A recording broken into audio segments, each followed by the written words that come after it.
Kanalıma ve mutfağıma hoş geldiniz. Evet sevgili dostlar, yine çok pratik, çok lezzetli, enfes bir tarifle geldim. Evet, şimdi buyurun bu enfes tarifimizin yapım aşamalarına birlikte geçelim. Hamurumu yoğurmak için öncelikle 1,5 su bardağı suyumu tabağıma alıyorum. Tabii ki ılık su olacak. 1 çorba kaşığı sıvı yağımı da aldım. 1 tatlı kaşığı tuzumu aldım. Ve unumu dahil etmeye başladım.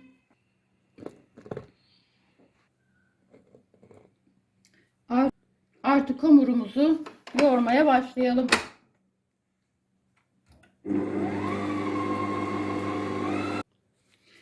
Evet, hamurum için 4 su bardağı un kullandım. Hamurun şeklini size gösteriyorum. Şöyle basıyorum. Yapışıyor gibi zannediyor insan ama elime bakıyorum. Yapışmıyor. Şöyle dokusunu da göstereyim. İsteyenleriniz oluyor. Dokusunu görelim diye. Hafif yumuşak. Ele yapışmayan bir hamur. Evet, böyle üzerini kapatıp 20 dakika dinlendiriyorum. Evet, 20 dakika bekledim.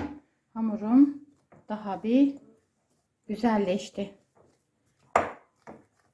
Hemen hamurumu kaldırıyorum.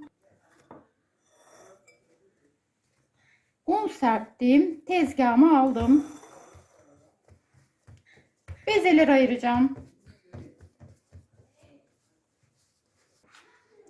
Ve bezeleri ayırıyorum.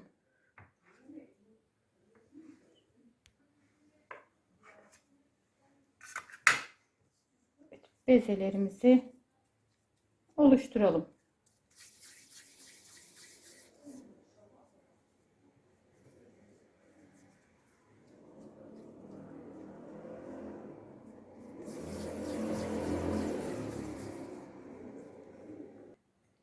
Evet, bezelerimi tamamladım.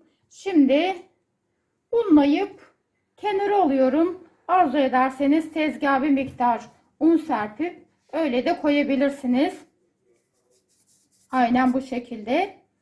12 tane bezem oldu. Üzerini örtüp bir 10-15 dakika böyle dinlendireceğim.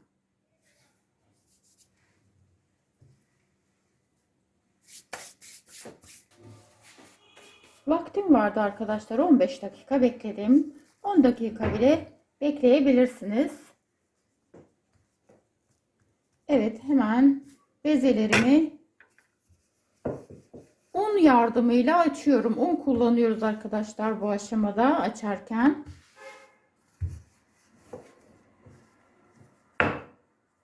Sorun yok. İşte böyle ununu az kullandık mı gördüğünüz gibi yapışabiliyor. Unlayın, tekrar açın.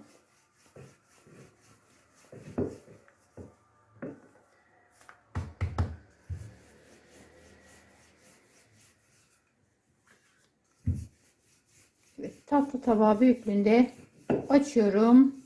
Kenara alıyorum.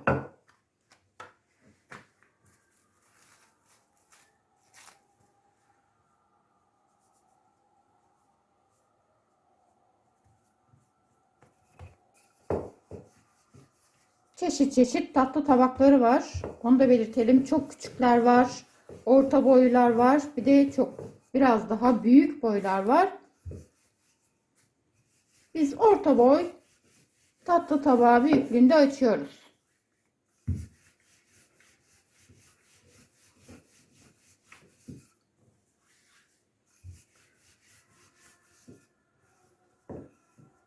Ununu biraz daha aldırarak kenara alıyoruz.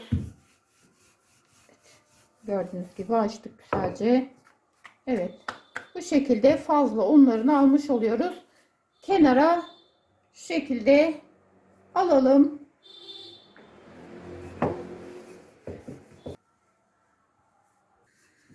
Evet, son bezemizi de açtık. Tamamını açmış olduk. Bezelerimin tamamını açtım. Tabağımın tabanını sıvı yağla yağlıyorum. Evet, hamurumun bir tanesini tabağıma aldım. Hiç boşluk kalmayacak şekilde yağlıyorum. Evet, ikincisini de aldım.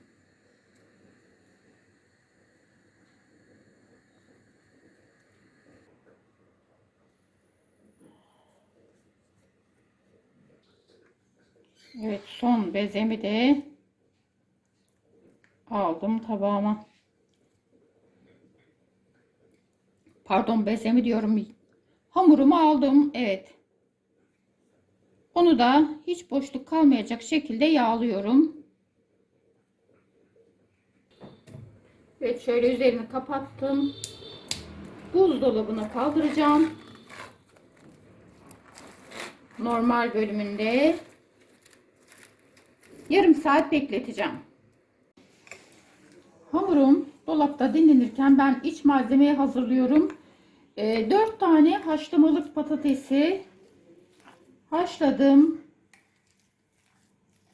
İyice ezdim. İçerisine küçük bir kase beyaz peynir dahil ettim. Onu da iyice karıştırıyorum. Bu arada malzeme listem açıklamalarda mutlaka olacaktır.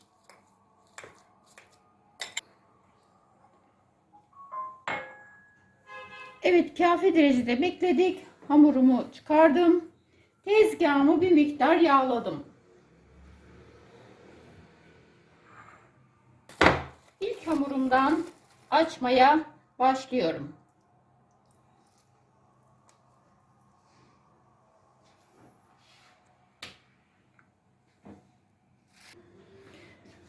Hamurumun üzerine bir miktar yağ aldım. Sıvı yağ aldım.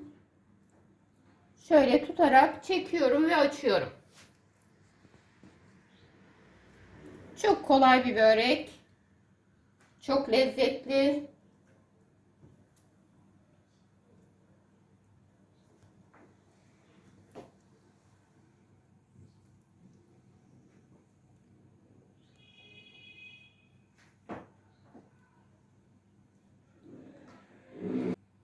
İyice açtıktan sonra tekrar üzerine şöyle çiseleme şeklinde sıvı yağdan döküyorum.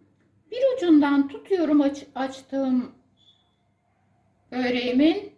Bir ucundan tuttum, kaldırdım. Şöyle kendi havasında bırakıp etrafında dönüyorum.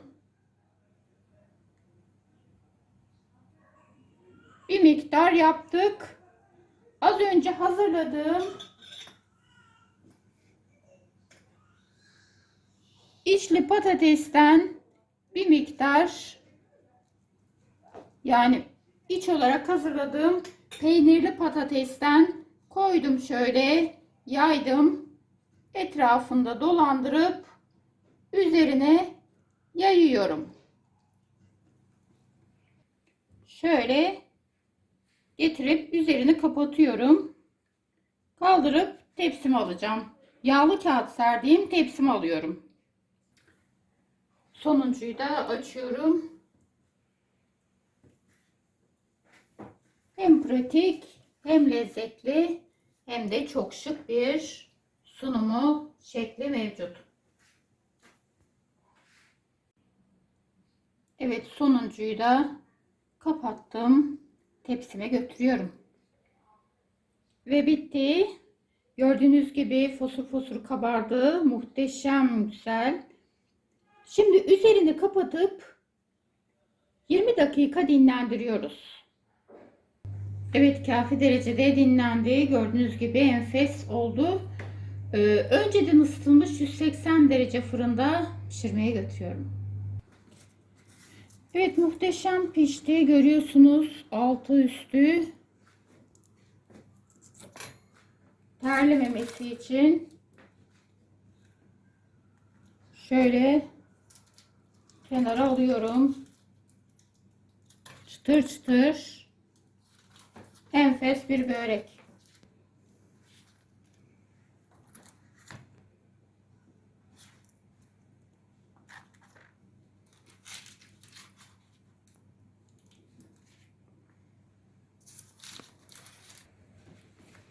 Evet, altını üstünü gördük. Şöyle çıtır çıtır dökülüyor, görüyorsunuz. Pul pul dökülüyor. Ancak şu orta kısmı bakın yumuşak. Neden? Patates var. Hem yumuşak hem çıtır. Hepsi bir arada, gördünüz nasıl döküldü. Şöyle de bir açalım. İçini görelim. Patates olan bölüm yumuşak, diğer bölümler çıtır. Enfes bir börek oldu. Yapacak, yiyecek olanlara sağlıklı, afiyet olsun. Keyfiniz hep yerinde olsun. Bizi izlemeye devam edin. Yeni tariflerimizden haberiniz olsun.